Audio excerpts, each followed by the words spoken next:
But I had an experience that I have not talked about that I can recall publicly, and for some decent reasons. But I figured this would maybe even be a good venue to do it, because there may be people listening who can say this is, you know, what it is or what it isn't, and this is who you should talk to, and stuff like that, to have a better understanding of this. So when I was a runaway, I was, you know, into drugs. I had issues with suicidal thoughts. I was a kind of a weird kid, you know, believe it or not. And I would write journals all the time. I had just tons of them, and I was fascinated by the movie Seven, and I would write in this journal, and I would write super small lettering, and I paste eyeballs. I mean, it was messed up. I went through, it wasn't a long period of my life, but it happened. And right before I ran away, right before that happened, one night I was listening to this music, and I got in the closet, and I had these floating candles, and I strapped up my arm. I wanted to die. And I was writing these extremely cryptic things, like with makeup, like on the wall. I mean, I was out to lunch, bro, for real. And I fell asleep, and I had a blade in my hand. I fell asleep and crying and stuff. And my mom woke up to come get me to go to school, and she found me like that. And we tried to get help and went to a clinic, this doctor, or he was a Christian psychologist, counselor guy. So we talked to him, and then I ran away from home, but I still was going to this thing. I was in agreement to still go. So I'd still go, and I was staying. I eventually get a friend of mine, his dad let me stay at their house because he heard I was homeless, and he let me stay, and he was going to be out of town. So he told my dad that if, you know, he's going to be gone, and if he wants to drive by, if he sees a party going on, to check and make sure it's okay. And that if we're not partying and doing drugs and stuff. So my dad drives by, nobody's there. I'm not there. You know, I'm somewhere else. And he decides to go in, and he finds my journals. And he starts reading them, and they're extremely unsettling. So he brings them to the doctor, and I have this meeting. They call an emergency meeting with me, and I'm like, okay, I guess. So I go, not knowing that he found him, not knowing. And I get there, and there they are on the desk. And I am furious. Like I'm so angry, Michael. And they said that with the power invested in him, right, by the state, that he was demanding that I go to a mental clinic. And I told him no way. And he said, if you don't, the police will be here, and you will be forced to go. You're not leaving here without either being with your family, who will monitor you until you go, or you will be under the care of the state, basically. So I went with my family, and I'm there for like 3 days waiting to go to a clinic in Grand Rapids, where I live now. But they were packed. It was taking time. And I walk in, and my dad is on the ground, and he has a Bible out, and he's listening to Keith Green, and he's crying. And I walk in, and I asked him what he's doing, and he just starts breaking down to me, and he says, Jeremiah, he's like, I love you, man. I'm so broken. He's like, I don't know what's wrong. I don't know how to help you. And I'm praying that God will help. And the more he started talking about God, I started getting extremely angry. Not a little bit. I'm talking like through the roof angry. And I started shaking. Like I felt like overwhelmed. And next thing I know, my dad and mom, you know, they had a wall of mirrors. So the whole wall, right? I mean, there's a little, you know, they had some kids. So I walk up to this mirror, and I start talking crazy about eyeballs and beautiful eyes and living in the mirror. Weird crap, man. And my dad, to this day, my dad would tell you, he'd say, he asked this question, and it set off a whole series of events. And that question, he said, I don't know why. And he's talked about this before. He said, I don't know why I asked this. It's the stupidest thing I've ever even thought. And he said, but it just came out. He said, what's your name? And I turned around, Michael, and I looked my dad in the eyes, and I wanted so badly to mock him. Like, what are you talking about? And I looked at him and I said, my name is Power. And I got real scared, bro, because I didn't want to say that. And inside my head, I'm thinking, dude, bro, like, what is this? And I'm like, no, no, no, no, no, no. And it's panic, full blown. Like, I'm not controlling this moment. And it turned into this thing where next thing you know, I'm like, I mean, just blasphemy upon blasphemy, just the most vile things. And I had problems, but I wasn't that, you know, but it was crazy. And my sister came in because she heard me blaspheming like crazy. And she, was more pious than I was. She's, a much better Christian. She's the Orthodox person now. And she came up to me and she smacked my arm. And it was like a ninja, man. Like I grabbed her arm and I twisted it like this, like it was nothing. I've never been trained or skilled, in anything like that. And I twisted it. And it was to the point where the tension caused her to have so much fear because it felt like I was going to break her arm. Like it was nothing.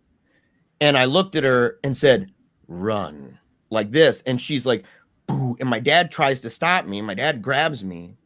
And I'm laughing hysterically. And my dad's a big dude. My dad's barrel chested, 22-inch arms.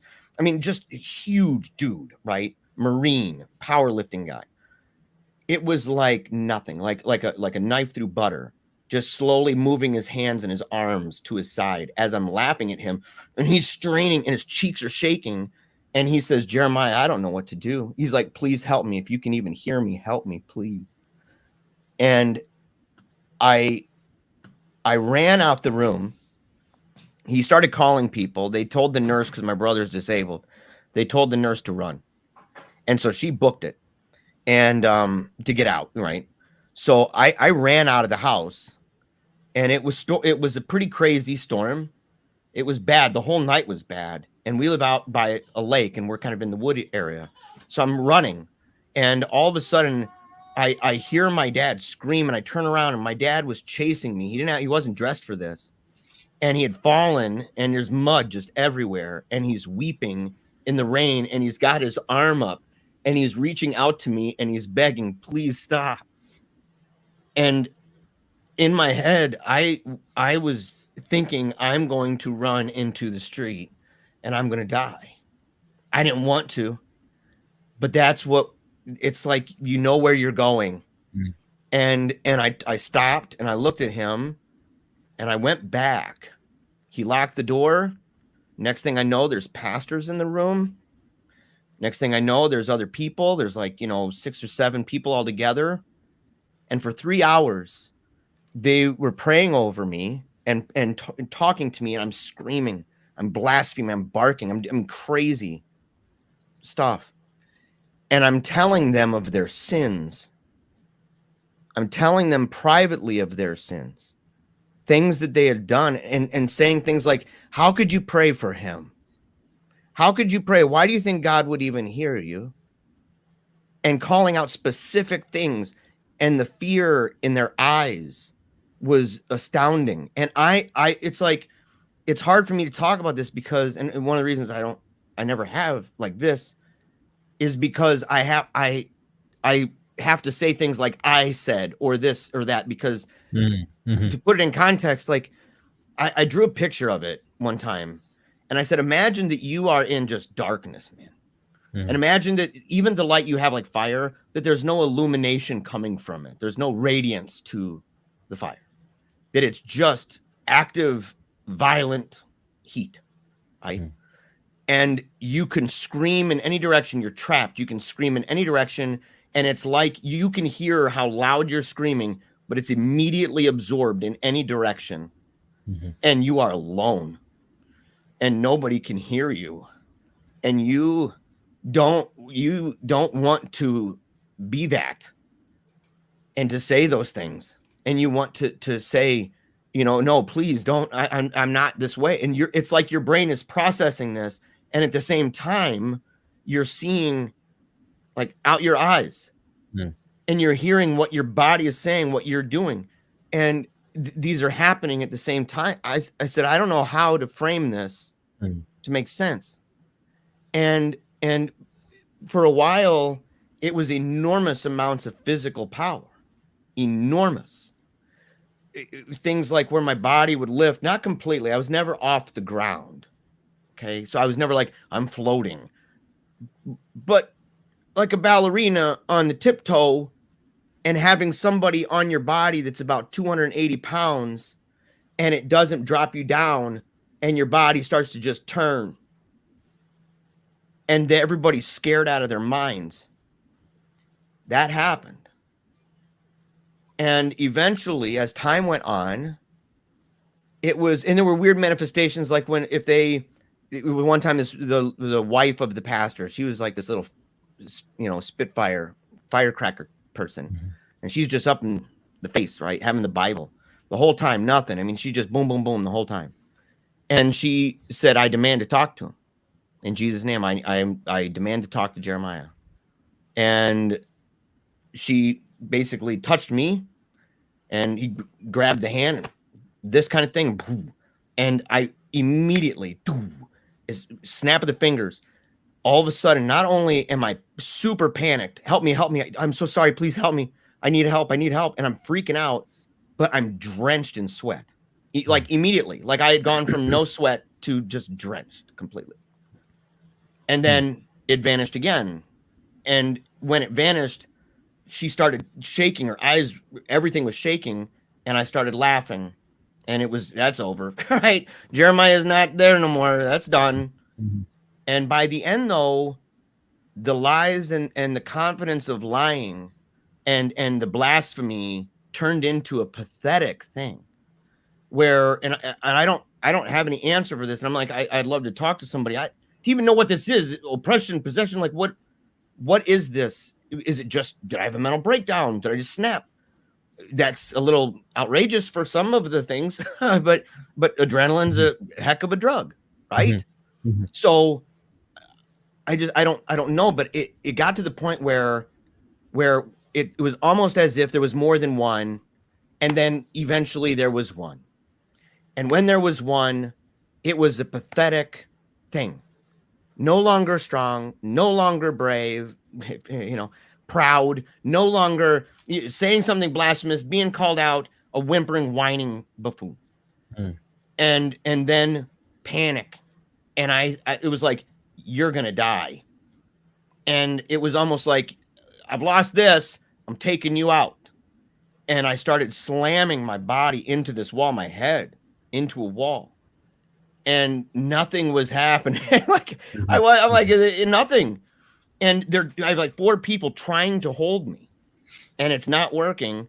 And I slam it. And finally I just puke. And it's this crazy color, dark, almost blackish colored stuff.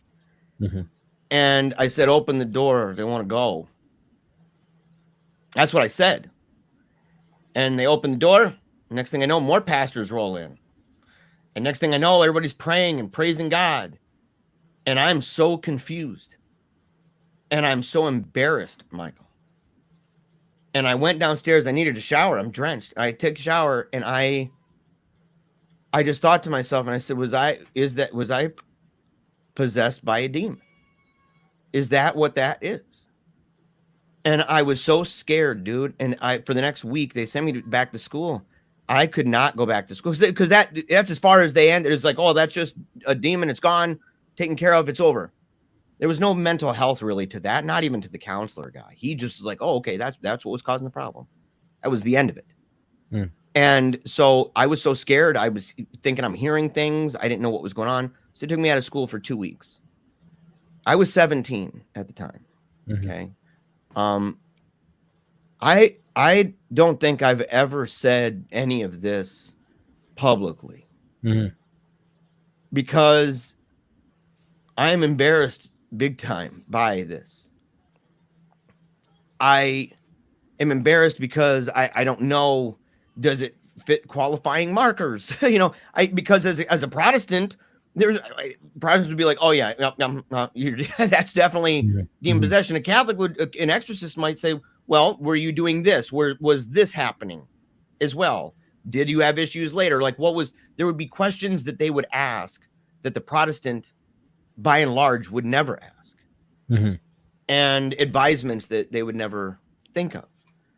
And so, that was something. And as I said, I've talked to confessors, I've talked to just, parish priests and stuff. I've been very honest about that when I first came in, and even when I came back, to talk about it. That priest already knew, but I said, look, I would like to know. And so I've just kept it to myself. Mhm. And I was thinking tonight, and I said, I know that fun ghost story was fun, the old man, but this is something that I wanted to say. And even just to I don't even know why, just to get it out. A lot of Yeah. the indicators for possession were there for sure. Um, the obvious ones are, of course, a hidden of knowledge. I'm sorry, knowledge of hidden things, and of course, you doing actions that you don't have any consent to. But um, there was something that you said there that really caught my attention, and that is you said, "Open the door; they want to get out." That is, you were talking about the demon, right? Yeah.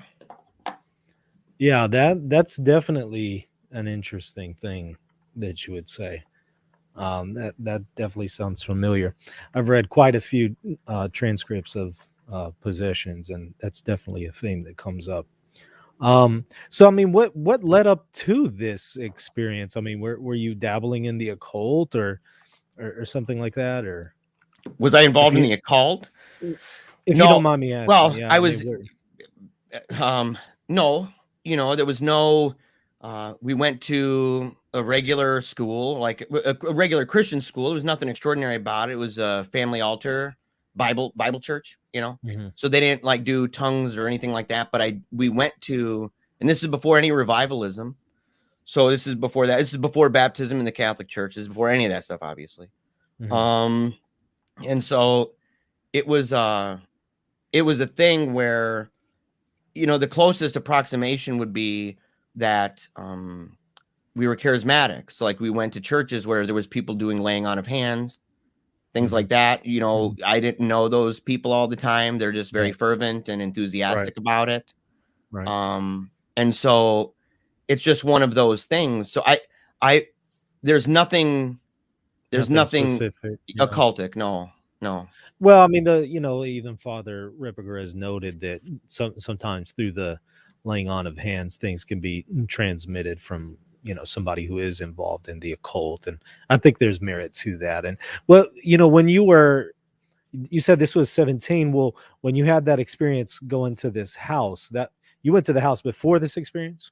That was the house. Oh yeah, no, the house experience. I was 20 years old. So Okay, so this it was is me still after. living at home, but I ran away. So it was Okay, my senior it year was of high after. school. I was a runaway.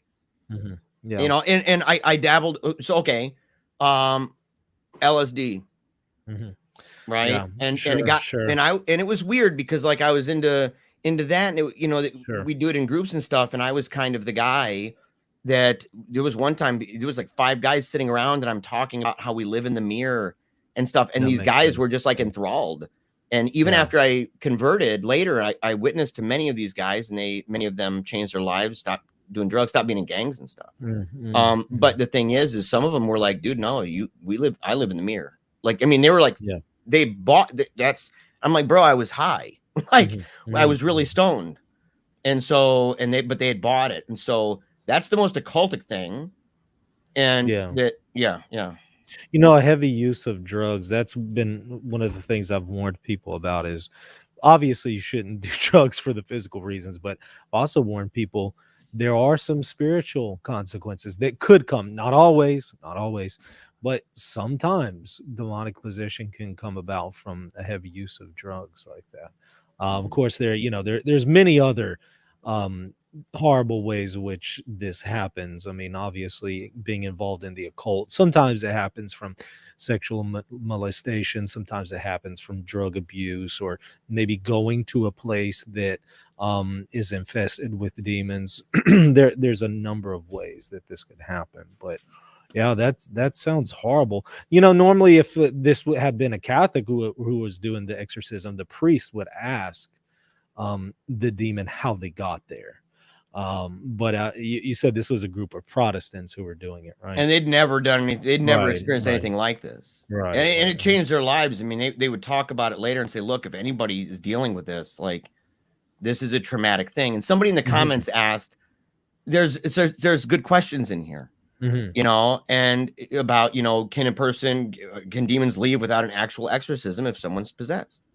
Is that possible? Someone said, well, why hasn't he talked to an exorcist? Well, Hmm. you know, I didn't think for a long time that I needed to. I was like, well, Yeah, I talked to a priest, I have my confessors, I've been sure, baptized, I've gone sure. to, so I didn't, nothing about that. Right, And, I'm not out blaspheming, things right, like that. And right. so, but it was something that I said, and I thought about it. I was nervous to even say it. And I don't know if I'm going to regret it, because, I came on with a great story about my family. And it's one of those things that says, hey, this is this guy, this is his family, this is his story of never give up, keep on smiling, remember you're going to die, and one day you'll see your daughter again, kind of thing. And a funny story about ghosts, and then saying, you know what, I'm actually going to just level with people. But you And know what? I, so, I think people need to hear that. I think they need to hear that because there are other people who are struggling with, demonic issues. They might not be at full possession just yet, but they might be dabbling in drugs. And I think it's important for them to hear this kind of stuff, the dangers that are involved. And I'm not necessarily saying that that was what caused it for sure, or that yeah, for sure that it was some kind of possession. I'm just speculating based on what you've told me. But I think it's important for people to hear uh, others such as yourself who have gone through that experience and have come out on the other end and are living a good life, a sacramental life, following Christ. They need to hear that there is that hope. So I know that you might feel vulnerable sharing that, but at the same time, I think that's important. People need to hear that God brings good out of this stuff.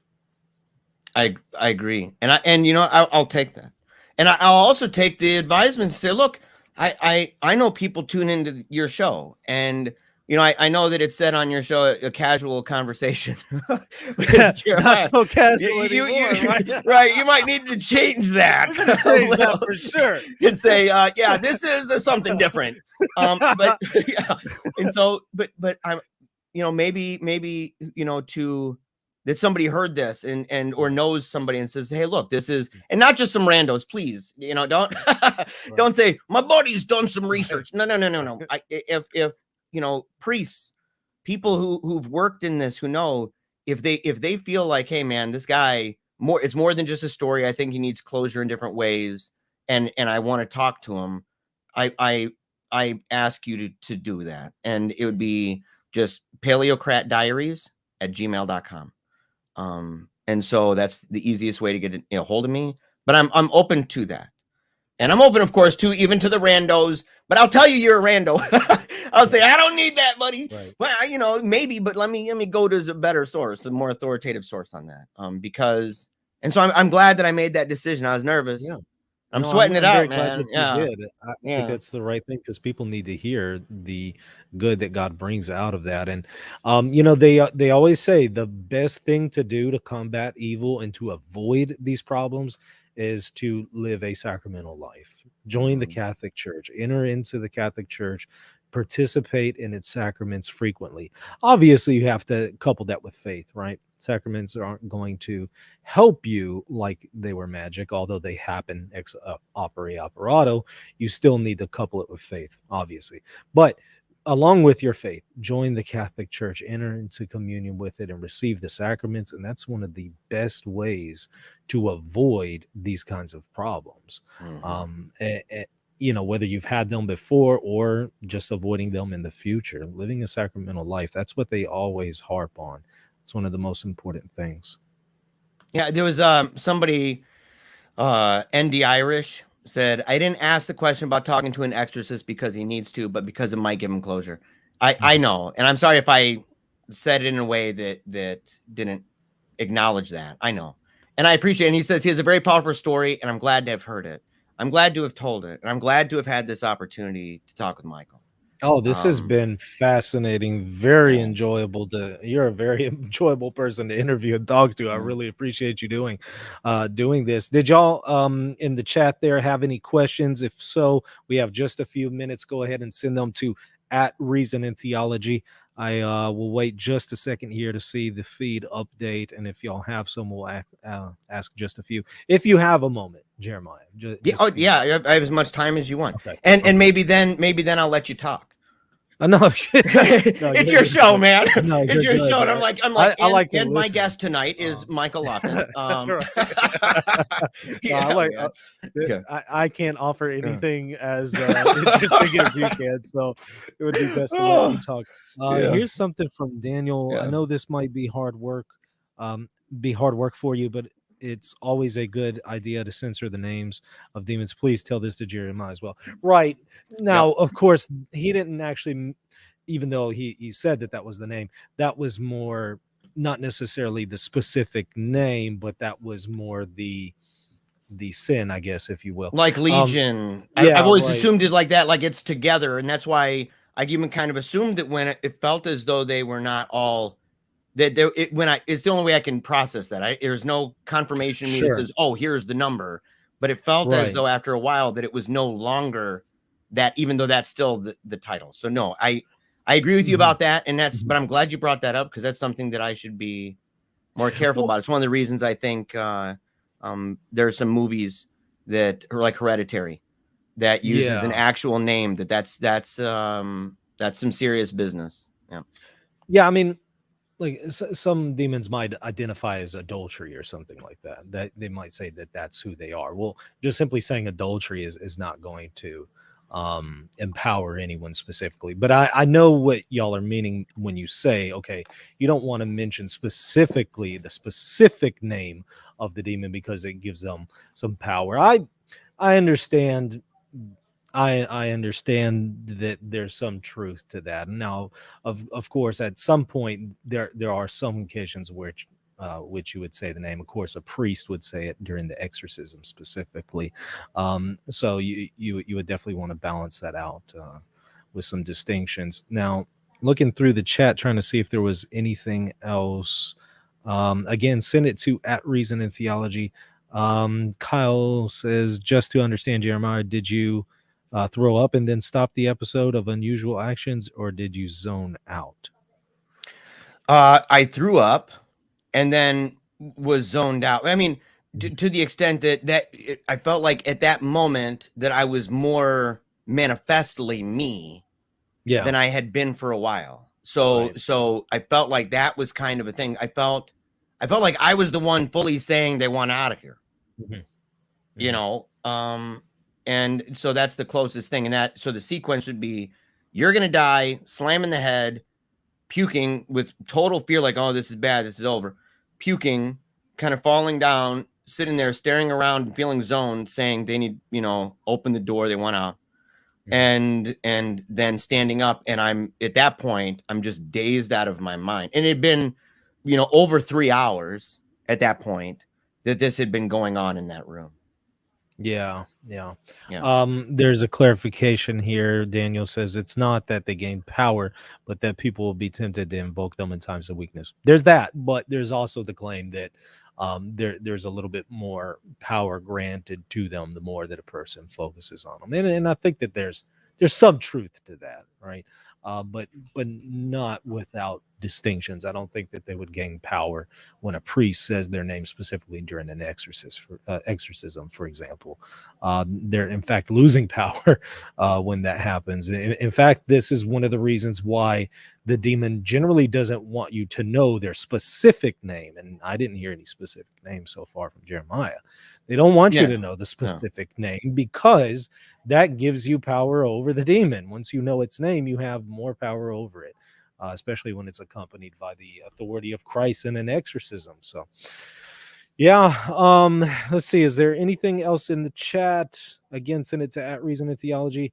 Um, okay, so some man seven asks, if you don't mind, just a clarification, who said that they want to get out? I did. my body, and as I said, I felt most manifestly me at that point. Like instead of the fear that I had that I wasn't saying words, which I had been, which that's that duality that I was telling you that I was experiencing for hours, was this feeling that I didn't hate my dad, and Mhm, yet I'm saying I hate him. mhm, I was blaspheming, and I'm like, like I didn't care enough in my head for all these years. I didn't care enough about God to hate him. mhm, Like that's the way I thought, and things like I didn't know things about people, and I'm like, I promise I wasn't spying on you. And mhm. I'm not trying to make light. I'm saying it was so dramatically different from what I knew.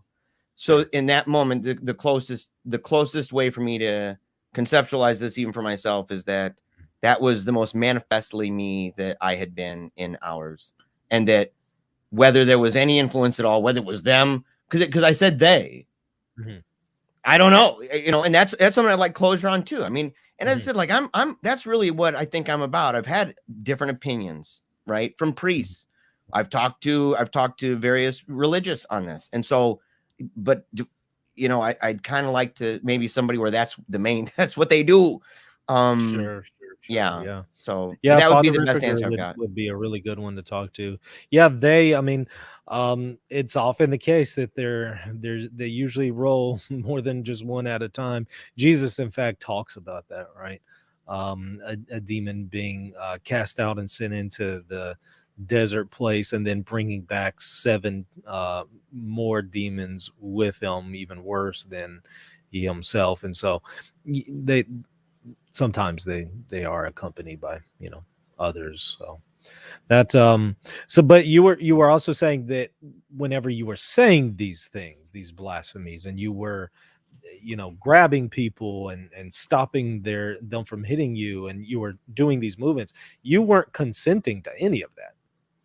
No, I no, there was um it's like I don't know if I would say an even awareness, Mhm. because you're seeing out of your eyes. I wasn't like seeing multidimensionally, Sure. right? It's like more of a It's like sense of, watching yeah. a video on your TV. Yes, You yeah, can but it's see your it. body. You can Right, see you can it, see it, but you can't do anything but about it. you're not, yeah, and you can't stop it. And you can say, like, imagine if you in your head, if you were like a puppet, Mhm, right? mhm, You're a mhm, puppet, or like the Black Mirror TV show where the person's inside the head, but they can mute, and so the mhm, person can scream all they want, but there's nothing that's going to be coming out, right? They've just kind of shut it down and they've turned it off. That's what it's like. So on the one hand, you have the sense that you are very disturbed by this, that it's terribly frightening, that mhm, you don't want this happening, you don't believe all of these things, and yet you're watching as it's happening. And there's a mirror, and I can see it. So I can even see myself mhm, that's happening. And it's like, mhm, when I carried my when my daughter died and I carried her outside, I have a video of it. Somebody was recording on a camera as I picked her body up and I'm carrying her out of my home. It's extremely moving. mhm, When I left her there and saluted the Cadillac as it drove off, the hearse, and I saluted it, I came back inside and went up to my studio at the time. My best friend at the time was there, and we're talking, and all of a sudden it like hit me like, she's dead. mhm, And he's like, yeah, bro. And he's just weeping. And I'm like, no, no, no, dude, she's like for real dead, like for real. And he goes, bro, there's a video of it. I'm like, what? And I'm like, let me see it. And I'm scrambling and I see it and it hits you, right? That's kind of what it felt like, right? That you're seeing something and you can, like, you're seeing it happening, and it's it's not you, right? There's two things happening at one time. In reality, your body had just done something. You're so mhm, traumatized and so jacked from this experience that you're disconnected, right? mhm, And I felt like there was a disconnection, but the difference was this I actually was concerned about. mhm. There was just, but I didn't feel that there was control, and I did not speak in any foreign languages. I didn't. There was none of that. So just to, like, I've had people ask me before. They said, did you speak in any, were there any other languages? And my answer is no. Yeah, but aversion to the holy, which you had initially mentioned, not having control over your body or what you say, of course. unusual strength, and then knowledge of hidden things. Those are all just textbook manual indicators that just came straight out of the manual for exorcism. Um, but those are the common ones. What really was interesting to me is, number one, the throwing up part, but even more interesting was the part where you said open the door and let them out. That's something that's not as commonly known. So that's what when somebody says, well, I was saying this or that, or had unusual strength. Those are all the stereotypical things that you would hear. But when you said that, that kind of really uh made me perk up and think that, wow, there was definitely something going on there. But I'm glad to hear that you got healing Yeah, from yeah. that issue, and that you're living in grace, and you're participating in the sacraments, so you don't have those issues anymore. Praise God. Yeah, and that's one of the reasons, if I can self-promote for 1 second, like actual like of my show, right? Yeah, Like yeah, yeah, not yeah. just telling my story and having fun time Sure. with a new buddy. And I hope everybody's now. But right here, enthusiasm. Okay. There's people who are joining the Big Yellow Book Club. This was given to me by the priest that I had before I became a sedevacantist. He was the one that when we came back on Christmas Eve in 2017, that was him. And I didn't read this when I was with him the first time when he handed it, and he told me he says my personal copy, and I love the book by Monsignor Ronald Knox. He said, but you need it. You need it. And I'm giving you mine. And I did not listen to him. And I kept going down all these enthusiastic, illuminist, rigorous paths. And when I came back to the church after atheism, because that's like the bottom of the barrel. I mean, that's like you're in a terrible place. When I came back, I did an interview on Meaning of Catholic. It was one of the first episodes that they had over there. And it was an interview with me. And I told him, I said, I'm really, really, really, really strict about knowing my place. And I'm really strict about recognizing pay grades and saying some stuff's above me, bro. I'm not going to go out and sit there and call down thunder and lightning on the Vatican. That's not me. I'm the act of faith guy. I'm the guy that's like, no, I pray very confidently the act of faith all the time, because I have learned that one thing that I think has made me susceptible to this kind of thing is that I wasn't familiar with the enthusiasms that are constantly leading people in wild directions and making them vulnerable. This book and my series, I'm tomorrow is episode number 18 of 20. It's a 20-part series on this, and I'll turn them into podcasts. I'm going to turn them into hopefully eventually even a DVD. I'm going to put pictures and video clips and stuff. And it's a 20-part series, but the logic of this and the logic of Catholicism, the act of faith, and remaining humble and obedient to the church, and having a director and a confessor, like these things have proven not just helpful, but truly salvific, like in the most robust sense. And so I'm throwing that out there to say that's one of the reasons why, and that's why I was obedient I went 16 months. So he told me don't do any of that for 12 months. I went 16. I said I'm going to keep going because I need that right now. And I'm glad to do that, even when it hurts, to be obedient, to be a loving child of the church, a son of the West and of Rome, and to rest in the peace that you can have by the act of faith, particularly when talking about this. And so that's all I'm going to say about that. But I appreciate it, Michael. I appreciate you coming on. I've really enjoyed hearing how God has worked through your life. Like I said, send me those links. I want to listen to more, and I want to add them here to this description so everybody else can check it out. Sir, you're welcome on the show anytime. Truly enjoyed this. Yes, you're the man, buddy. And everybody, thank y'all for watching. Don't forget to subscribe to this channel. Also, go check out Jeremiah's channel. I'll put a description there in the link so you can subscribe to it. And yeah, like I said, check out his show, and also check us out, patreon.com/Reason of Theology, if you want to support what we're doing here. And that's going to do it. Till next time. God bless you all.